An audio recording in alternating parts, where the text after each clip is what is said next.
नमस्कार, the wire में आपका स्वागत है। मैं हूं आरफा खानम शेरवानी। धीरे धीरे एक हफ्ते के भीतर ही बनारस का ज्ञान वापी मस्जिद का मामला दूसरी बाबरी मस्जिद जैसा तब्दील होता हुआ नजर आ रहा है। कम से कम कोर्ट की जो कार्रवाई है, इसके अलावा जमीन पर जिस तरह का माहौल नजर आ रहा है, सोशल मीडिया और जो भाजपा संघ परिवार के बीच जो जोश का, यूफोरिया का माहौल है, ऐसा लगता है कि उसको दूसरी बाबरी मस्जिद या दूसरा बाबरी अयोध्या बनाने का पूरा इरादा संघ परिवार ने कर लिया है।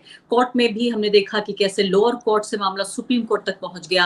अभी भी सुप्रीम कोर्ट में ही इसकी सुनवाई होनी है, यानी कि एक बार सुनवाई हो चुकी है, दोबारा केस आना है। खासकर जो मस्जिद कमेटी है, उसने अपनी पिटीशन कोर्ट में डाली हुई है। इस दौरान आज ही के दिन जो वीडियोग्राफी ज्ञानवापी मस्जिद की होनी थी, उसकी रिपोर्ट सबमिट कर दी गई है जो लोकल कोर्ट है वाराणसी की, वहां पर, जिसमें कहा गया है कमिश्नर के जरिए कि वहां शिवलिंग पाया गया है। और उसके बाद जिस तरह से पूरे सोशल मीडिया पर, इसके अलावा तमाम टीवी चैनल्स पर हमने देखा, कहा गया कि महादेव मिल गए हैं, बाबा मिल गए हैं, इसको लेकर हेडलाइंस बाकायदा चलाई गई कि क्या ये वाकई ऐसा लग रहा है कि जिस तरह से जमीन पर पूरी कार्रवाई हो रही है, उसको देख करके फिर से जो एक और मस्जिद को छीन लेने की जो एक साजिश के तौर पर नजर आ रहा है पूरा मामला। और खासकर सीधे सीधे संविधान की जो धज्जियां उड़ाई जा रही हैं, 1991 का जो कानून है जो कह रहा है कि जिस भी धार्मिक जो स्थान है उसका चरित्र 1947 15 अगस्त 1947 का जो था वो रहेगा, इसलिए ताकि जो जो इतिहास की गलतियां हैं उनको उठाकर जो मौजूदा आबादी है उसको सजा देने की कोशिश ना की जाए। और खासकर अयोध्या का जो जजमेंट था, जिसमें मस्जिद की जमीन मंदिर को मिल गई, राम मंदिर का निर्माण हो रहा है, 5 एकड़ जमीन मुस्लिम पक्ष को दी गई है, वो अलग मस्जिद बना रहे हैं, उस जजमेंट का भी एक बहुत अहम हिस्सा है कि ये एक अपवाद के तौर पर, एक एक्सेप्शन के तौर पर यहाँ इस 1991 का जो कानून है उसको दरकिनार किया जा रहा है और इसके बाद किसी और मामले को नहीं उठाया जाएगा। तो इस पूरे मामले पर सुप्रीम कोर्ट ने फिलहाल ये भी कहा है, लोअर कोर्ट से एक बड़ा इंटरवेंशन करते हुए, एक बड़ा दखल देते हुए, कि अभी जो लोअर कोर्ट है वो कोई ऑर्डर ना सुनाए। इस पर रिपोर्ट जमा हो गई है, लेकिन कोई ऑर्डर ना दे, क्योंकि अभी मुस्लिम पक्ष को सुप्रीम कोर्ट सुन रहा है। क्या मायने हैं इस पूरे मुद्दे के? और खासकर मैं उन मेहमानों को आपके लिए इकट्ठा किया है मैंने, जो कि उत्तर प्रदेश की राजनीति को, बनारस को बहुत बेहतरीन तरीके से जानते हैं। आज से नहीं बल्कि तब से जानते हैं जब वो पूरा मामला, जो अयोध्या का जिस तरह पूरे मामले ने तूल लिया था, तब से इस मामले को देखते रहे हैं। क्या उनकी जो अनुभवी नजरें हैं वो क्या बता रहे हैं? ये मामला वाकई क्या लगता है कि ये कोई ऐसा उफान है जो एक दो दिन में थम जाएगा और उसके बाद सब कुछ पहले जैसा सामान्य हो जाएगा, या इससे ज्यादा कुछ और गंभीर बात नजर आ रही है? मेरे साथ कई खास मेहमान मौजूद हैं। प्रोफेसर चंद्रभूषण मेरे साथ मौजूद हैं, चंद्रभूषण सिंह मेरे साथ मौजूद हैं, जाने माने इतिहासकार हैं, गोरखपुर यूनिवर्सिटी में पढ़ाते हैं। इसके अलावा दूसरे खास मेहमान मेरे साथ मोहम्मद असद हयात हैं, वकील हैं, सामाजिक कार्यकर्ता हैं, वो हमारे साथ जुड़ रहे हैं वाराणसी से। इसके अलावा अफलातून जी हैं हमारे साथ, जो कि महासचिव हैं समाजवादी जन परिषद के। वो भी बनारस में ही रहते रहे हैं, लेकिन फिलहाल नोएडा से हमें ज्वाइन कर रहे हैं। और इस पीछे एक और मेहमान भी हमारे साथ जुड़ जाएंगे, उनसे भी हम बातचीत करने की कोशिश करेंगे।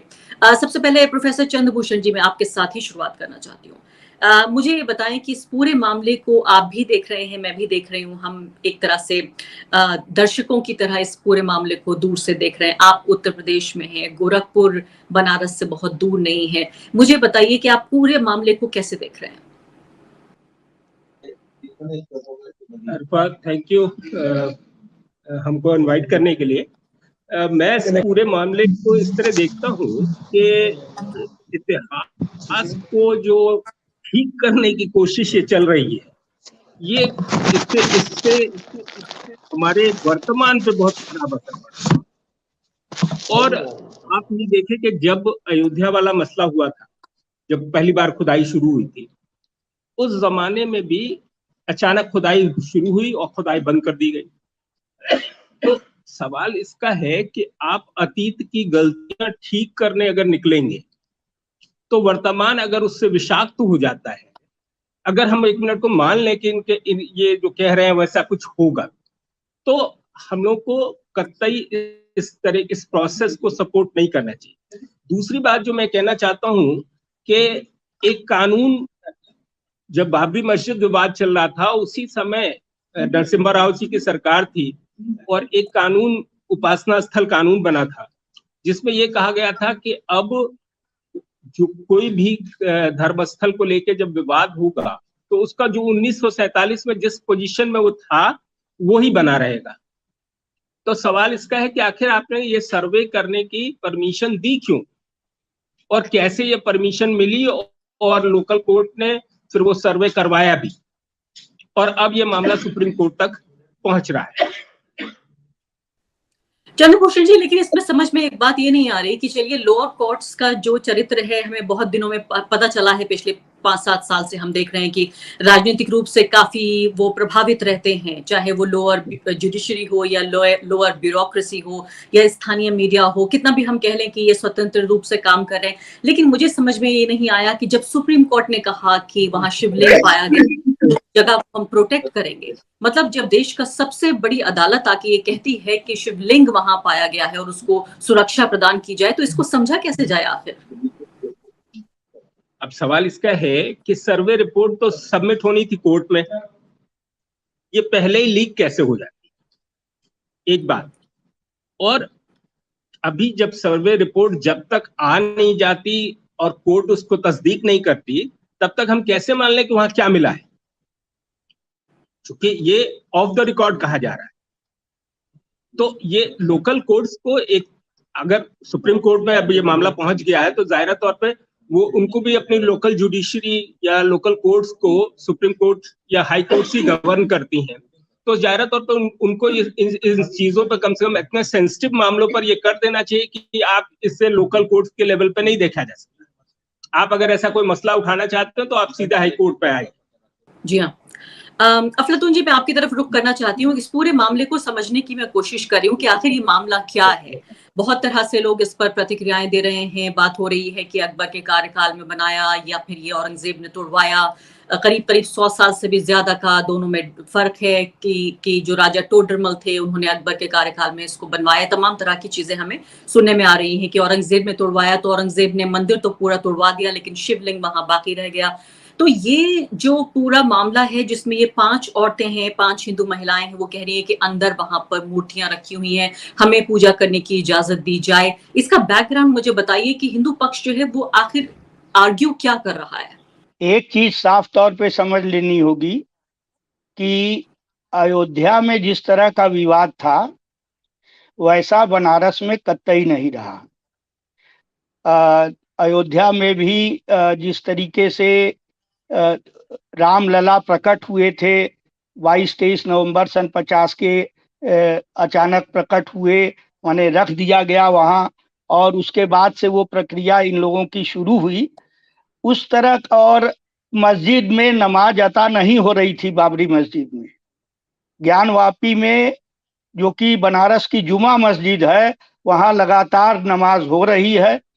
और उससे ज्यादा बड़ी बात यह है कि 1780 से लगातार विश्वनाथ मंदिर एक एडजेसेंट जगह पर बन चुका है और उसमें दोनों पक्षों की सहमति महारानी अहिल्याबाई होलकर ने कराई थी और इसका विधिवत समझौता हुआ था काशी की विद्वत परिषद और मस्जिद की इंतजामिया कमेटी के बीच में। उसका नतीजा है कि करोड़ों करोड़ लोगों की आस्था का केंद्र बगल में बन चुका है, जिसके लिए महाराजा रंजीत सिंह ने, जिन्होंने स्वर्ण मंदिर के लिए सोना दिया, जिन्होंने लाहौर के एक मदरसे के लिए सोना दिया, उन्हीं के दिए हुए सोने से मंडित हुआ है विश्वनाथ मंदिर जो बगल में है। तो उसको लेकर के कभी कोई विवाद नहीं रहा। तो विवाद तो पैदा करने की जो कोशिश की जा रही है वो एक माने एक धूर्तता के साथ और एक साजिश के तहत ये कोशिश की जा रही है। सबसे पहले हमें ये साफ समझ लेना चाहिए कि ये बाबरी मस्जिद या माने अयोध्या के विवाद जैसा मामला है ही नहीं है। यहाँ तो 242 वर्षों से लगातार पूजा अर्चना हो रही है, करोड़ों लोगों के आस्था का केंद्र मौजूद है और मस्जिद में भी लगातार नमाज अता हो रही है। तो जैसा कि अभी चंद्रभूषण जी कह रहे थे, सीधी बात है कि गलती से आप सबक ले सकते हैं लेकिन गलती सुधारी नहीं जा सकती है। 300 साल पुरानी कोई घटना, उसके उस समय के योद्धा रहे होंगे, उनसे आप प्रेरणा ले लीजिए लेकिन अपनी पीठ वाहवाही नहीं आप ले सकते हैं उसकी। ये एक हमें वो कहना होगा। अगर इस बुनियादी बात को हम नहीं मानेंगे तो मैं एक उदाहरण के तौर पे कह रहा हूं कि अगर कोई दलित नेता दावे के साथ ये साबित कर दे कि हमारी बहू बेटियों के साथ सवर्णों ने अत्याचार किया था, लिहाजा हमको भी ये अधिकार मिले, अगर ऐसा कोई कहता है तो समाज में विकृति ही पैदा होगी। ठीक वैसी ही बात अशोक सिंघल कहते आ रहे थे, और अब ये अभी तक ऑफिशियली आरएसएस नहीं कर रहा है, लेकिन आरएसएस का मुकदमा भी बनारस में दर्ज है। उसका वाद संख्या है 350, 2021 का 350 संख्या का वाद है। उसमें वो लोग साफ साफ अपनी मंशा को प्रकट कर रहे हैं। इसमें न महिलाओं ने कहा है कि हमको जाने दीजिए श्रृंगार गौरी में, तो श्रृंगार गौरी में यहाँ बनारस के और लोग भी मौजूद हैं, कुंवर सुरेश जी हैं और असद साहब हैं। वहां हर साल एक दिन नाटक हुआ करता था। 10-12 लोग शिवसेना के निकलते थे कि हम श्रृंगार गौरी में दर्शन पूजन करेंगे, थोड़ी दूर चौक से बढ़ते थे और उनकी गिरफ्तारी हो जाती थी। तो ये आम जनता का मुद्दा नहीं रहा है कभी भी, और आम जनता का जो आस्था का केंद्र है, आरफा जी आपको बताना चाहेंगे कि उसके नौबत खाने में बिस्मिल्लाह खां साहब के पुरखे काशी विश्वनाथ के सम्मान में शहनाई बजाया करते थे, और अवध के नवाब के यहाँ से बनारस के राजा को पैसा दिया जाता था। वो पैसा वो बिस्मिल्लाह खां साहब के पुरखों के पास दिया जाता था, जो बाबा विश्वनाथ के सम्मान में शहनाई बजाया करते थे वहां के नौबत खाने से। तो ये इस तरह की एक और हल्का सा जिक्र करके मैं अभी तत्काल अपनी बात समाप्त करूंगा कि ये मामला हिंदू बनाम हिंदू का है, कट्टरपंथी हिंदू और उदारवादी हिंदुओं का है। मंदिर में दलित प्रवेश नहीं होता था तो लोक बंधु राजनारायण के ऊपर पंडों ने हमला किया था और उन्होंने दलित प्रवेश कराया था। दलित प्रवेश हो जाने के बाद जो एकदम ऑर्थोडॉक्स किस्म के लोग थे, करपात्री महाराज, राजा बनारस, इन लोगों ने उस विश्वनाथ मंदिर में जाना बंद कर दिया, लेकिन पूरे देश की हिंदू जनता उस मंदिर में जाती थी दलित प्रवेश होने के बाद भी। तो ये एक विवाद रहा है संकीर्णतावादी लोगों में और जो एक उदार दृष्टि से धर्म को देखते हैं उनके बीच में। महामना मालवीय ने जो बीएचयू में विश्वनाथ मंदिर बनाया, उसमें पत्थर पर लिख दिया कि हरिजन समेत सारे लोग जा सकते हैं। ये चीज विश्वनाथ मंदिर में नहीं थी। तो वहां बीएचयू के ही पूर्व छात्र हमारे नेता लोक बंधु राजनारायण जी ने सत्याग्रह किया, पंडों ने उनकी दाढ़ी खींची, सब कुछ हुआ, लेकिन दलित प्रवेश शुरू हो गया। तो ये एक परंपरा रही है। तो मुझे लगता है अति शीघ्र ये लोग एक्सपोज हो जाएंगे, जो लोग ये नाहक का जो है बितंडा खड़ा करना चाहते हैं। जी हाँ, मैं असद रियाज साहब की तरफ आना चाहती हूँ। असद साहब, मुझे बताइए कि जो खासकर जो संघ परिवार से जुड़े हुए लोग हैं, या मैं कहूँगी सोशल मीडिया पे जो उनके समर्थक हैं, अभी मुझे अफलातून साहब कह रहे थे भाई 250 साल पहले ये तो सेटल हो गया मामला। वो ये कह रहे हैं कि कुछ भी सेटल नहीं हुआ, हमारा राज आया है। अभी तक सेक्युलर सरकारें थी तथा कथित, जो कि मुस्लिम तुष्टीकरण करती थी, और इसीलिए उन्होंने इस तरह का कानून बनाया। अब लगातार माहौल ये भी बन रहा है कि 1991 का जो रिलीजियस प्लेसेस वाला कानून है उसको भी भंग किया जाए, संसद में लाया जाए और उसमें बदलाव किया जाए ताकि इन मामलों को दोबारा उठाया जा सके। जो मथुरा की याचिका है उसको भी कबूल कर लिया गया है, यानी उस पर भी अब केस चलेगा। तो आप एक वकील के तौर पे मैं आपसे जानना चाहती हूँ, वो ये कह रहे हैं कि हम तो गैर कानूनी कुछ भी नहीं कर रहे हैं, हम तो कोर्ट में जाके अपना मामला दे रहे हैं, वहां अगर साबित हो जाता है तो हमें हमारा मंदिर मिल जाएगा। पहले आपने मंदिर तोड़ के मस्जिद बनाई थी, अब हम मस्जिद तोड़ के मंदिर बना लेंगे, इसमें गलत क्या है? आरफा जी, आप जानते हैं कि सामाजिक समझौतों से ही राज्य चलता है। यहाँ अभी तो 1991 का जो एक्ट है, मैं अभी उससे अलग हटकर ये कहना चाहता हूँ कि 1937 में दीन मोहम्मद नाम के एक आदमी ने एक सिविल सूट फाइल किया और उसमें ये कहा कि सारा प्रेमिसेस ये मस्जिद है, वक्फ है। लेकिन 1937 में सिविल कोर्ट ने, बनारस सिविल कोर्ट ने उसको रिजेक्ट कर दिया, डिसमिस कर दिया उस सूट को, और उसका कहा कि नहीं, जितने हिस्से में मस्जिद बनी हुई है उतना वक्फ है, मस्जिद और उसका आंगन, और उसके अलावा जितना अलग हिस्सा है वो मंदिर है। दीन मोहम्मद ने इस ऑर्डर के खिलाफ हाई कोर्ट में अपील की और 1942 में हाई कोर्ट ने दीन मोहम्मद के सूट को जो डिसमिस किया था सिविल कोर्ट ने, उसको सही पाया। उसके बाद में एक जो डिग्री हुई थी उसको लागू किया गया और दोनों हिस्सों का डिमार्केशन कर दिया गया और बैरिकेडिंग कर दी गई। तो आज सवाल ये पैदा होता है कि जिस हिस्से में अंदर जाने की और पूजा अर्चना करने की वो परमिशन मांग रहे हैं ये 5 महिलाएं या जो भी लोग, वो 1937 या 1942 में कहाँ थे? क्या 1937 या 1942 में किसी ने ये कहा था कि ये जो हौज है मस्जिद का, इसके अंदर कोई शिवलिंग है जिसकी हम पहले पूजा करते थे? कोई सबूत ऐसा नहीं है उनके पास जो ये साबित कर सकें कि 1937 से पहले यहाँ इस हौज के अंदर कोई शिवलिंग था और उसकी पूजा अर्चना की जाती। तो मैं समझता हूँ कि जो 91 का एक्ट है वो एक तरह का सामाजिक समझौते को लागू करने का प्रयास है। जैसे कि बताया कि महारानी होलकर के जमाने में एक समझौता हुआ, तो इसी तरह का समझौता हमारी संसद ने किया और जिससे कि कम्युनल हार्मोनी बनी रहे और 1991 में वो एक कानून पास किया। आज देखना यह है कानून में कि प्लेंटिफ को कॉज ऑफ एक्शन क्या है। अगर कोई कॉज ऑफ एक्शन नहीं है तो उनका सूट ऑर्डर 711 में डिसमिस हो जाने के काबिल है। ये कानून है। जब कोई पूजा का अधिकार आप स्थापित नहीं कर पा रहे हो 1937, 1942 से लेके 2021 के आखिर तक कि कोई हिस्सा मस्जिद के अंदर जो भी है वहां पर कोई पूजा अर्चना आप करते हो या करते थे या कोई करने का अधिकार है, जो भी राइट वो क्लेम कर रहे हैं वो श्रृंगार गौरी का जो हिस्सा है वो मस्जिद के बाहर है। तो मस्जिद के बाहर जो भी हिस्सा है आपको कौन रोक रहा है? 1937 1942 के समझौते के मुताबिक, कोर्ट की डिग्री के मुताबिक आप कर सकते हो, करो, लेकिन नया कोई काम आप नया कॉज ऑफ एक्शन जो हासिल करने की कोशिश कर रहे हो वो गलत है। लेकिन तो मैं जो इसका कानूनी कार्रवाई जो आप देख रहे हैं, जो प्रक्रिया चली है लोअर कोर्ट से लेके इलाहाबाद हाई कोर्ट, अब सुप्रीम कोर्ट ने बाकायदा अखबारों में हेडलाइन छपी कि supreme court protects give security to Shivling. तो सुप्रीम कोर्ट जब जिसकी डिफेंस में आ रहा है, मैं ये नहीं कह रही हूँ कि आप कोर्ट पे टिप्पणी करें, मैं ये जानने की कोशिश कर रही हूँ कि कौन सा ये लीगल ज्यूरिस्प्रूडेंस है जिसके तहत कोर्ट ने ये कहा कि अब चूंकि कमिश्नर ने ये कह दिया कि शिवलिंग पाया गया इसलिए आप उसे प्रोटेक्ट करिए। सुप्रीम कोर्ट ने बहुत से जजमेंट्स में कहा है कि वकील कमिश्नर की जो रिपोर्ट होती है वो एक ओपिनियन होती है और डिस्प्यूटेड क्वेश्चन ऑफ फैक्ट जहां हो वहां सारे एविडेंस कलेक्ट करने के बाद में कोर्ट का जो डिसीजन आता है वही फाइनल होता है। इस केस में पहली बात तो यह है, जो लीगल ऑब्जेक्शन है कि क्या सूट मेंटेनेबल है, क्या कोई कॉज ऑफ एक्शन उनको है, क्या लॉ ऑफ लिमिटेशन से सूट बार्ड नहीं है।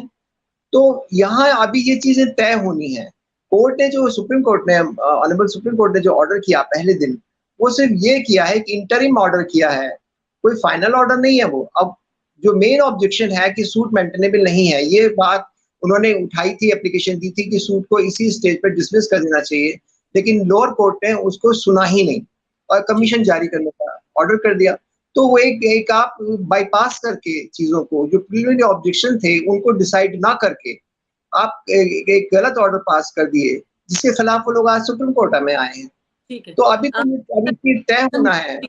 प्रोफेसर अभी तो ये आपकी आना चाहती हूँ और मैं ये समझना चाहती हूँ, देखिए आप इतिहासकार हैं, आप इतिहास पढ़ाते हैं, इतिहास पढ़ते हैं, इतिहास को समझते हैं, लेकिन आज जो देश में माहौल है वो माहौल है एक बहुसंख्यक जो भावनाएं हैं उनका जो दबाव है, जिसमें ना तो लॉजिक काम आ रहा है, ना उसमें ऐतिहासिक जो तथ्य हैं ना वो काम आए हैं, ना उसमें कानून की बात कोई समझ रहा है, ना संविधान को देखा जा रहा है, ना ही इसमें जो सांप्रदायिक सौहार्द है उसकी कोई बात हो रही है, ना जो कानून का राज होना चाहिए ना उसकी कोई बात हो रही है। सीधे सीधे एक आगे कि हमारे साथ 500-700 साल तक नाइंसाफी हुई, अब हमारी सरकार आ गई है, हम सब कुछ बदलेंगे और हम इतिहास का बदला आज हम लेंगे।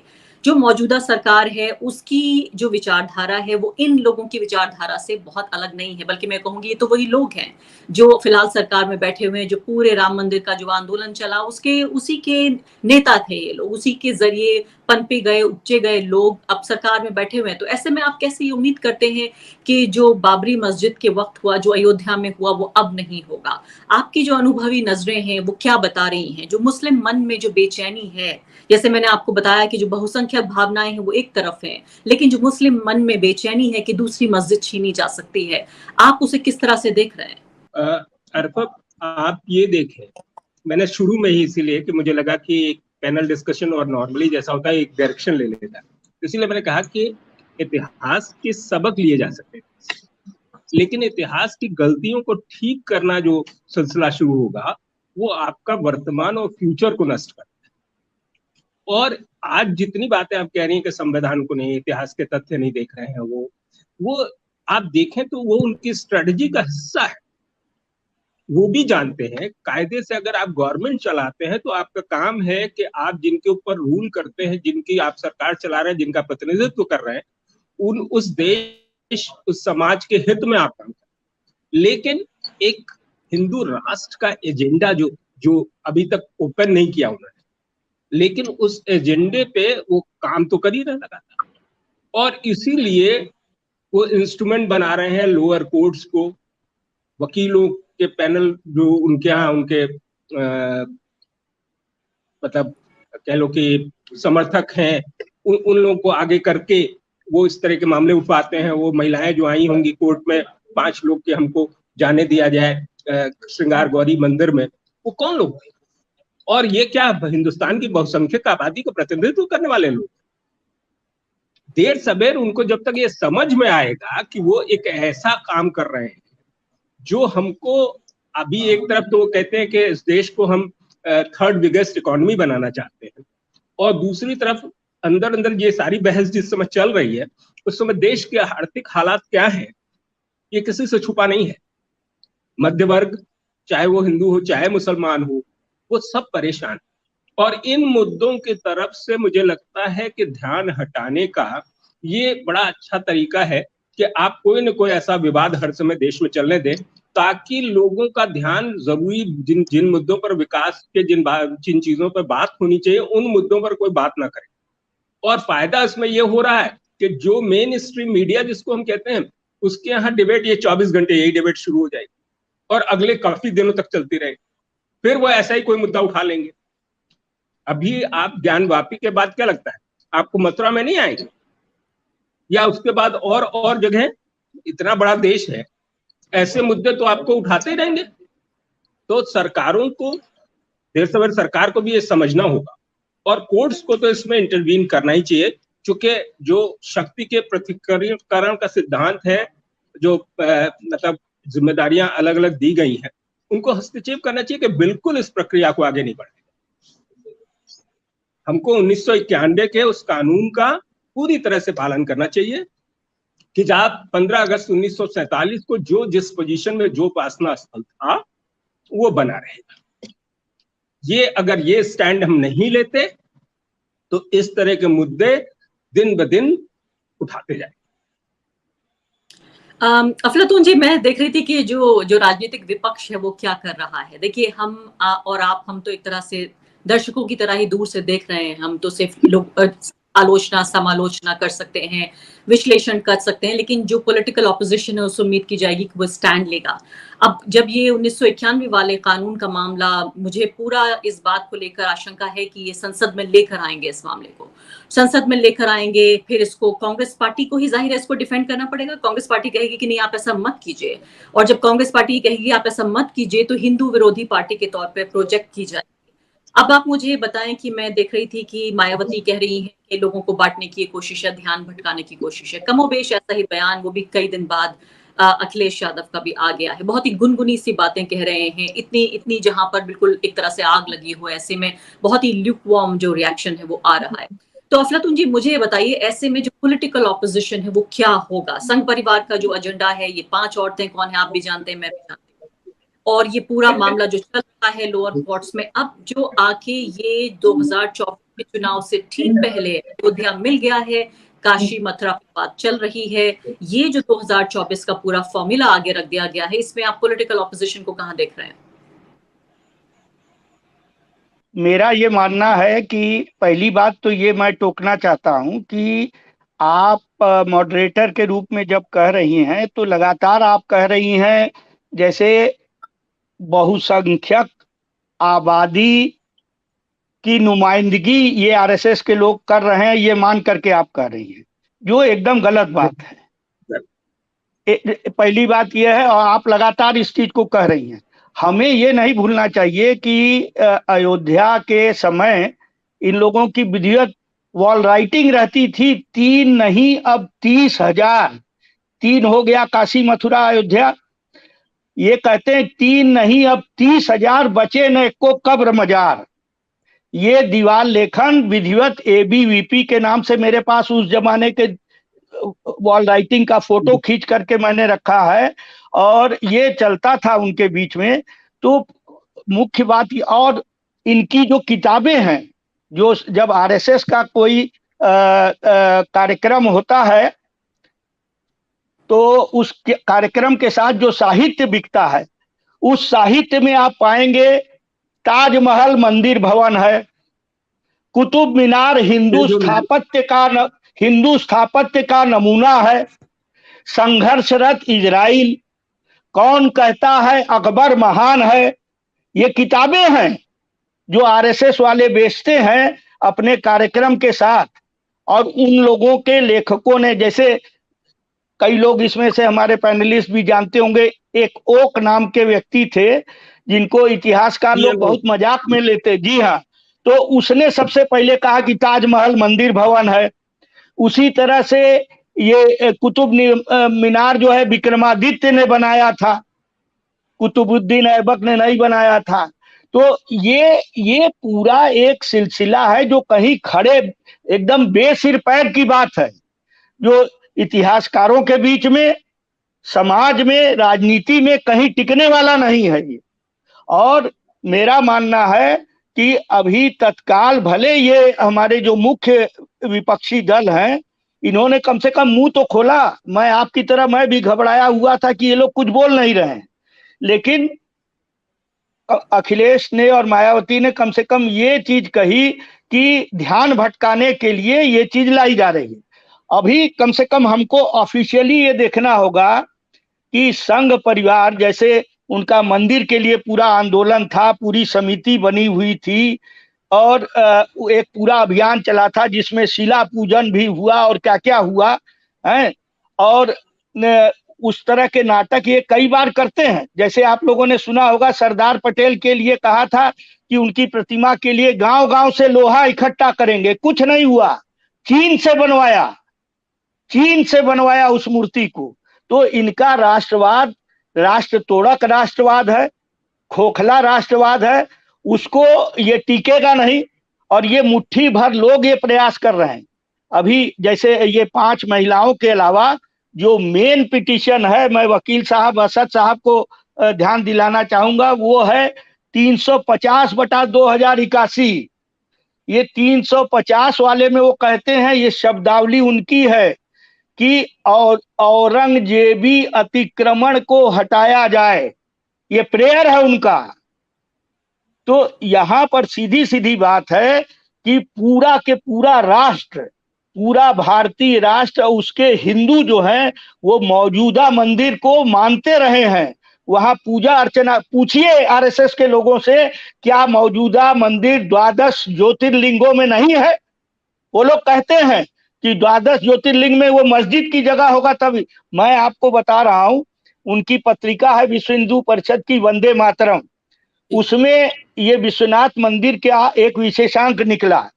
उस विशेषांक को निकालने में जो आदमी इन्वॉल्व था वो एक पिटिशनर है बनारस की कोर्ट में, राम प्रसाद उसका नाम है, RSS का स्वयं सेवक है। तो ये इन लोगों ने उस पिटीशन के अंदर जो, माने सीधे हमारा ये कहना है कि उसमें वो कहते हैं कि 12 ज्योतिर्लिंग माने मस्जिद की जगह होगा तब होगा। अशोक सिंघल कहता है कि विश्वनाथ की महिमा बढ़ जाएगी अगर वो मस्जिद। इन चीजों को ध्यान में लाना चाहिए और जनता इस आप बातों से मुझे कोई दो राय नहीं है। और मैं ये भी नहीं कहना चाहती हूँ कि RSS या भाजपा जो हिंदू भावनाएं हैं उनका प्रतिनिधित्व करते हैं, लेकिन आप ये देखिए कि लगातार जो चुनाव हैं, उत्तर प्रदेश में दोनों चुनाव, 3 चुनाव उत्तर प्रदेश में, इसके अलावा केंद्र में 2 चुनाव, 5 लगातार बैक टू बैक चुनाव इसी भगवा एजेंडे पर जीत रहे हैं। तो इसका मतलब एक वर्ग बड़ा ऐसा है जो उनकी बातों को मान रहा है। मैं ये नहीं कह रही हूँ कि मैं ऐसा चाहती हूँ कि वो उसको रिप्रेजेंट करें। इसके अलावा एक पत्रकार होने के नाते, एक ऐसा व्यक्ति जो कि जनता की नफ्स पे हाथ रखने की मैं कोशिश करती हूँ कि मैं जानूं वो क्या कह रहे हैं। अगर सोशल मीडिया को भी अगर एक पैमाना मान लिया जाए, मैं भाजपा आरएसएस जो स्पॉन्सर्ड ट्रोल्स हैं उनकी बात नहीं कर रही हूँ, मैं आम नहीं, हिंदुओं की बात कर रही हूँ जो सोशल मीडिया इस्तेमाल करते हैं। आप यकीन जानिए उनमें भी एक बड़े हिस्से में ये भावना है कि हाँ वाकई ये सब हमारे धार्मिक स्थल हैं और ये हमें वापस मिलने चाहिए। सबसे ज्यादा तो मुझे हैरानी की बात ये हुई कि बेहद रिडिक्यूलस जो ताजमहल के लिए याचिका दी गई, उस पर भी कई लोगों ने ये कहा कि ये वाजिब बात है। तो मैं ये कह रही हूँ कि आंखें अगर हम अपनी बंद कर लें और ये सोचें कि भाजपा आरएसएस की कोई ताकत नहीं है, तो शायद ये भी मेरे ख्याल से कोई अच्छी रणनीति नहीं होगी। मैं ये कहने की कोशिश कर रही हूँ आपकी तमाम नहीं, बातों से सहमत होने के नहीं, बावजूद। ठीक है, मैं आपकी बात से सहमत हूं, लेकिन आप भी जरा गौर कीजिए कि उत्तर प्रदेश के विधानसभा के चुनाव की आप बात कर रही हैं, तो क्या ये मंदिर मस्जिद के मुद्दे पर हुआ? हिंदू मुसलमान के मुद्दे पूरा कोशिश की गई, लेकिन मेरा मानना है कि ये हिंदू मुस्लिम या उस तरह के मुद्दे पर आप पश्चिमी उत्तर प्रदेश को भी देख लीजिए, जहां पूरी के पूरी सीटें पिछले चुनाव में थी, वहां भी किसान आंदोलन के कारण भारतीय जनता पार्टी की सीटें कम हुई। पूर्वी उत्तर प्रदेश जिस इलाके में ये हो रहा है, गाजीपुर में 0 भारतीय जनता पार्टी, आजमगढ़ में 0, मऊ में 1, जौनपुर में 2, ये मैं एक एक जिले में भाजपा की सीटें बता रहा हूं। मेरी राय आपसे थोड़ा सा तो अलग है, चलिए और रोज बहस हाँ, करेंगे जी तमाम। जी जी, तो मैं इसलिए बता रहा हूं कि किसान आंदोलन का भी असर था। और आप देखिए कि समाजवादी पार्टी की सीटें कितनी बढ़ गई जी हाँ, पहले असर से। तो ठीक है, हम भी उम्मीद लगाते थे कि बहुमत मिलेगा सपा को, लेकिन नहीं हुआ। मामले नहीं को हुआ तो इसका जी जी हाँ, असद साहब मैं ये जानना चाहती हूँ इस पूरे मामले को अब आप लीगली कहाँ जाते हुए देख रहे हैं? देखिए, अभी सुप्रीम कोर्ट में जो सुनवाई चल रही है, वो इन सिविल सूट की मेंटेनेबिलिटी को बहुत बड़ा सवाल खड़ा कर रही है। जो प्रिलिमिनरी ऑब्जेक्शन है, यही सवाल मथुरा में है।